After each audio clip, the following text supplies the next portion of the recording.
Hi hello friends, എല്ലാ കൂട്ടുകാർക്കും മൗനരാഗത്തിന്റെ പുതിയൊരു റിവ്യൂയിലേക്ക് സ്വാഗതം. അങ്ങനെ ഒരു കല്യാണം കഴിഞ്ഞിരിക്കുകയാണ്. നമ്മുടെ കാർത്തികയുടെയും ദിലീപിന്റെയും സമാധാനത്തോടു കൂടിയുള്ള ജീവിതം അവർ ആരംഭിക്കുകയാണ്. എങ്കിലും ഉള്ളിന്റെ ഉള്ളിൽ ചെറിയൊരു ഭയമുണ്ട്. ആ ഗംഗപ്രസാദ് എന്നാണാവോ വരാൻ പോകുന്നത്, അവരുടെ ജീവിതം തകർക്കാൻ പോകുന്നത്. അവൻ ഒരിക്കലും സഹിക്കാൻ പറ്റാത്ത കാര്യമാണ് നടന്നിട്ടുള്ളത്. എന്തായാലും കാർത്തികയുടെ വിവാഹം എന്നത് അവന്റെ മരണത്തിന് തുല്യമാണ് എന്ന് അവൻ പലരോടും പറഞ്ഞിട്ടുണ്ട്. അതുപോലെ തന്നെ നമ്മുടെ ജയിലിലാണെങ്കിലും ഈ വിവരം അറിഞ്ഞിരിക്കുകയാണ്. അപ്പോൾ രാഹുൽ പറയുന്നുണ്ട് ഗംഗയോടല്ല, വിക്രത്തിനോടായിട്ട് പറയുന്നുണ്ട്, നീ വിഷമിക്കേണ്ട, നിന്റെ പെങ്ങളുടെ വിവാഹം കഴിഞ്ഞു എന്ന് കരുതി നീ വിഷമിക്കേണ്ട, ഗംഗ എന്തായാലും പുറത്തുണ്ടല്ലോ. അവരറിയാതെയാണ്, രഹസ്യമായിട്ടാണ് ഈ ഒരു വിവാഹം അവർ നടത്താൻ തീരുമാനിച്ചിട്ടുള്ളത്. അതുകൊണ്ട് തന്നെ അവൻ ഇത് അറിഞ്ഞു കഴിഞ്ഞാൽ വെറുതെ ഒന്നും അവരെ വിടില്ല, നീ സമാധാനമായിട്ട് ഇരിക്കുക എന്നൊക്കെ ഇങ്ങനെ പറയുകയാണ്. എന്തായാലും അടുത്ത് തന്നെ നമ്മുടെ മനോഹറും പണിയെടുത്തുകൊണ്ടിരിക്കുകയാണ്. മനോഹർ അവർക്ക് നല്ലത് വരാനൊക്കെ തന്നെയാണ് ആഗ്രഹിക്കുന്നത്. അതിനുശേഷമാണെങ്കിൽ ഈ പറയുന്ന വേലുവും അതുപോലെ അമലുവും കൂടിയിട്ട് ഇനിയിപ്പോൾ അവരുടെ ആവശ്യം അവിടെ ഇല്ല.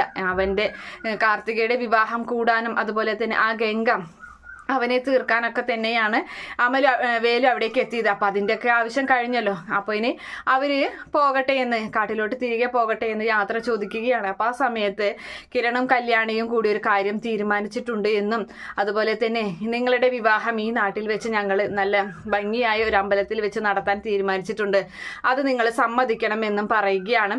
എന്തായാലും അത് കേൾക്കുന്ന വേലു പറയുന്നുണ്ട്, വേണോ സാറേ, അതൊക്കെ ഞങ്ങൾ എന്തായാലും അവിടെ പോയിട്ട് കാട്ടിൽ പോയിട്ട് അവിടുത്തെ ആചാരപ്രകാരം ഞങ്ങൾ എന്തായാലും കല്യാണം കഴിക്കും എന്നൊക്കെ ഇങ്ങനെ പറയുമ്പോൾ, ഇത് ഞങ്ങളുടെ ഒരു ആഗ്രഹമാണ്. ഇനിയിപ്പോൾ നിനക്കറിയാലോ, അവനെ രഹസ്യമായിട്ട് പറയുന്നുണ്ട്, നമുക്കിനി ആരെയും പേടിക്കാനൊന്നുമില്ല. അപ്പം അതുകൊണ്ട് തന്നെ നിങ്ങളുടെ വിവാഹം ഞങ്ങളുടെ ആഗ്രഹപ്രകാരം ഇവിടെ നടത്തണമെന്നും ആവശ്യപ്പെടുകയാണ്.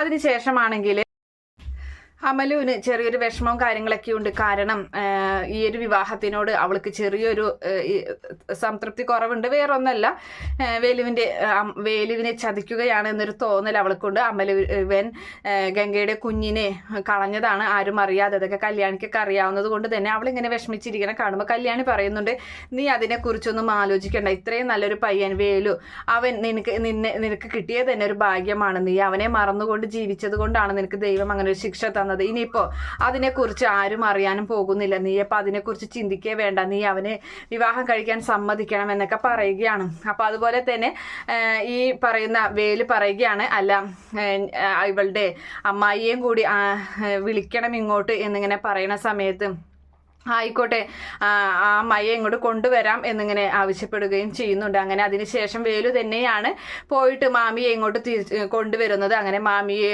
മുന്നിൽ നിർത്തിക്കൊണ്ട് തന്നെയാണ് എല്ലാവരും ചേർന്ന് അവരുടെ വിവാഹം ഒരു അമ്പലത്തിൽ വെച്ച് നടത്തുകയാണ്. അവനെ പറയുന്ന നമ്മുടെ വേലുവാണെങ്കിൽ അമലുവിൻ്റെ കഴുത്തിൽ താലി കെട്ടുകയാണ് ചെയ്യുന്നത്. അങ്ങനെ എല്ലാവർക്കും സന്തോഷമാകുന്നുണ്ട്. എല്ലാവരും ആ ഒരു കല്യാണത്തിൽ പങ്കെടുക്കുകയാണ്. കാർത്തികയും ദിലീപും അതുപോലെ രതീഷും കാദംബരിയും അതുപോലെ മാമിയും അവരുടെ മാമിയും കിരണും പിന്നെ തന്നെയല്ല കല്യാണിയും, അങ്ങനെ അവർ എല്ലാവരും ചേർന്ന് അവരുടെ കല്യാണം നല്ല ഭംഗിയായി മുൻകൈ എടുത്ത് നടത്തുകയും ചെയ്യുന്നുണ്ട്. അതിനുശേഷം തന്നെയാണ് അവരെ നാട്ടിലോട്ട് എല്ലാവരും ചേർന്ന് അവരെ പറഞ്ഞയക്കുന്നത്. ഇനിയിപ്പോൾ അവിടെ പോയിട്ട് നിങ്ങളുടെ ആചാരപ്രകാരം നിങ്ങൾ ചടങ്ങുകൾ നടത്തിക്കോളാം പറഞ്ഞവരങ്ങനെ പറഞ്ഞയക്കുകയും ചെയ്യുന്നുണ്ട്.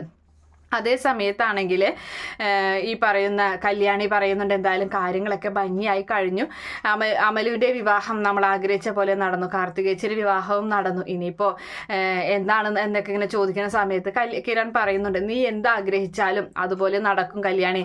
നിന്റെ അമ്മ മരിച്ചപ്പോൾ ഏറ്റവും വലിയ ആഗ്രഹമായിരുന്നു ഈ പറയുന്ന കല്യാണങ്ങളെല്ലാം തന്നെ, കാർത്തികേച്ചിയുടെ കല്യാണമൊക്കെ. അപ്പോൾ അതുകൊണ്ട് തന്നെ നിന്റെ അമ്മ കൂടുതൽ സന്തോഷിക്കുന്നുണ്ടാകും എന്നൊക്കെ ഇങ്ങനെ പറഞ്ഞു കൊടുക്കുകയാണ്. എന്തായാലും നമ്മുടെ കിരണിനെ അന്വേഷിച്ചിട്ട് അവിടേക്ക് ഈ കല്യാണം കാര്യങ്ങളൊക്കെ കഴിഞ്ഞതിന് ശേഷം കിരണിനെ അന്വേഷിച്ചിട്ട് അവിടേക്ക് ഒരു പോലീസ് ജീപ്പ് വരികയാണ്. അങ്ങനെ പോലീസുകാർ അവിടേക്ക് എത്തുന്നുണ്ട്. അങ്ങനെ ആ സമയത്ത് വേറൊന്നല്ല, ഈ പുറത്ത് നിൽക്കുന്ന ഗംഗയുടെ കൂട്ടുകാർ അവർ ഗംഗ മരണപ്പെട്ടു, അല്ലെ ഗംഗയെ കാണാനില്ല എന്നുള്ള കാര്യങ്ങളൊക്കെ ഇങ്ങനെ പറഞ്ഞു. പോലീസ് സ്റ്റേഷനിൽ എന്തായാലും അവർ കേസ് കൊടുക്കും. അപ്പോൾ അതിനെക്കുറിച്ച് അന്വേഷിക്കാനാണ് വരുന്നത്. അങ്ങനെ ആ സമയത്ത് കല്യാണി ഒന്ന് പേടിക്കുന്നുണ്ട്. കിരണും നല്ല ടെൻഷൻ ടെൻഷനാവാണ് പോലീസ് വണ്ടി കാണുമ്പോൾ. കാരണം ഗംഗ മരിച്ചത് ഇവർക്ക് മാത്രമേ അറിയുള്ളൂ. അപ്പോൾ അങ്ങനെ വന്നിട്ട് നിങ്ങളല്ലേ കിരൺ എന്ന് ചോദിക്കുകയാണ്. അപ്പോൾ അതേ എന്ന് പറയുന്നുണ്ട്. അപ്പോൾ എന്തായാലും പോലീസൊക്കെ വേറെയാണ് കേട്ടോ, ഇവർക്ക് അറിയാവുന്ന ഒരു പോലീസൊന്നല്ല വന്നിട്ടുള്ളത്. അങ്ങനെ ആ സമയത്ത് ഗംഗപ്രസാദ് എന്ന് പറയുന്ന ആള് നിങ്ങളുടെ ആരാണെന്ന് ചോദിക്കുന്നുണ്ട്. അപ്പോൾ പറയാണ് ഞങ്ങളുടെ ആരുമല്ല, ഇവളുടെ ചേച്ചിയുടെ ആങ്ങളെയാണ് എന്ന് പറയുന്നുണ്ട്. ഇവര് ഒരു അച്ഛന് പിറന്ന മക്കളാണ്. പക്ഷെ അവനാണെങ്കിൽ വേറെയാണ്, ആ സഹോദരി, അതായത് അവൻ്റെ അച്ഛനാണ് കാർത്തികയുടെ അമ്മയെ വിവാഹം കഴിച്ചിട്ടുള്ളത് എന്നൊക്കെ ഇങ്ങനെ പറഞ്ഞ് ബന്ധങ്ങളൊക്കെ പറഞ്ഞ് മനസ്സിലാക്കി കൊടുക്കുന്നുണ്ട്. അവൻ ഏറ്റവും വലിയ ഗുണ്ടയായിരുന്നു എന്നൊക്കെ ഞാൻ അറിഞ്ഞു, പിടികിട്ടാ പുള്ളിയായിരുന്നു. പക്ഷെ അവനെതിരെ ഇപ്പം അവനെ കാണാനില്ല എന്ന് പറഞ്ഞ അവൻ്റെ സുഹൃത്തുക്കൾ അവരെ ഞങ്ങൾക്ക് കേസ് തന്നിട്ടുണ്ട്, പെറ്റീഷൻ തന്നിട്ടുണ്ട്, അതുകൊണ്ട് ഞങ്ങൾ അന്വേഷിക്കാൻ വന്നതാണ് എന്നൊക്കെ ഇങ്ങനെ പറയുകയാണ്. അങ്ങനെ ആ സമയത്ത് കിരൺ പറയുന്നുണ്ട് ഞങ്ങൾക്കറിയില്ല, അപ്പോൾ നിങ്ങളുടെ ഇവിടെ ഒരു വിവാഹം നടന്നത് അതീവ രഹസ്യമായിട്ടാണ്, അത് മുടക്കുമെന്ന് പറഞ്ഞാൽ ഭീഷണിപ്പെടുത്തിയായിരുന്നു എന്ന് ചോദിക്കുന്നുണ്ട്. ഉണ്ട് സാറേ എന്ന് പറയുകയാണ്. അപ്പോൾ കിരൺ പറയുന്നുണ്ട് ഇവളുടെ അമ്മയെ കൊന്നതും അതുപോലെ തന്നെ ഈ കാർത്തികയെ വിവാഹം കഴിക്കാൻ പോകുന്ന ദിലീപിൻ്റെ അച്ഛനെ കൊന്നതും പിന്നെ കാട്ടിൽ പോയിട്ട് മൂപ്പരെന്ന് പറയുന്ന ഒരു ഇവിടെ താമസിച്ചിരുന്നാണ് ഒരു അമലു എന്ന് പറയുന്ന പെൺകുട്ടിയുടെ അച്ഛനെ കൊന്നതൊക്കെ ഇവൻ തന്നെയാണെന്ന് പറയുമ്പോൾ കാര്യങ്ങളൊക്കെ എനിക്കറിയാമെന്ന് പോലീസ് പറയാണ്. അപ്പോൾ എന്തായാലും അവൻ മരിക്കേണ്ടവൻ തന്നെയായിരുന്നു. പക്ഷേ അവനെപ്പറ്റി ഇങ്ങനെ ഒരു കേസ് കിട്ടുമ്പോൾ ഞങ്ങൾക്ക് അന്വേഷിക്കാതിരിക്കാൻ പറ്റില്ല, അതുകൊണ്ട് വന്നതാണ് എന്ന് പറയുന്നുണ്ട്. അങ്ങനെ ആ സമയത്ത് അല്ല നിങ്ങൾ കല്യാണം നടത്തുന്ന സമയത്ത് അവിടേക്ക് അവനെങ്ങാനും വന്നിരുന്നു എന്ന് ചോദിക്കുന്നുണ്ട്. അപ്പോൾ കിരൺ പറയുന്നുണ്ട് ഇല്ല വന്നിരുന്നില്ല, പക്ഷേ ആരൊക്കെയോ അവിടെ വന്ന് നിരീക്ഷിക്കുന്ന കാര്യങ്ങളൊക്കെ ഉണ്ടായിരുന്നു എന്ന് പറയുകയാണ്. നിങ്ങൾക്കിടയിൽ വേറെ പ്രശ്നങ്ങളൊന്നും ഉണ്ടായിട്ടില്ല, നിങ്ങൾ അതിനുശേഷം അവനെ കണ്ടിട്ടില്ലേ എന്നൊക്കെ ചോദിക്കുമ്പോൾ ഇല്ല എന്ന് തന്നെയാണ് കിരൺ പറയുന്നത്. അങ്ങനെ അതിനുശേഷം എന്നാൽ ശരി നിങ്ങൾ കാര്യങ്ങളൊക്കെ നടക്കട്ടെ എന്നും പറഞ്ഞിട്ട് പോലീസ് അവിടെ നിന്നും പോവുകയാണ്. അതുപോലെ തന്നെ ഇന്നല്ലെങ്കിൽ നാളെ നമ്മുടെ കിരൺ കല്യാണിയോട് ഗംഗപ്രസാദ് ജീവിച്ചിരിപ്പില്ലെന്നും ഗംഗപ്രസാദിനെ മറവ് ചെയ്ത സ്ഥലവും കല്യാണിക്ക് കാണിച്ചു കൊടുക്കുകയാണ് ചെയ്യുന്നത്.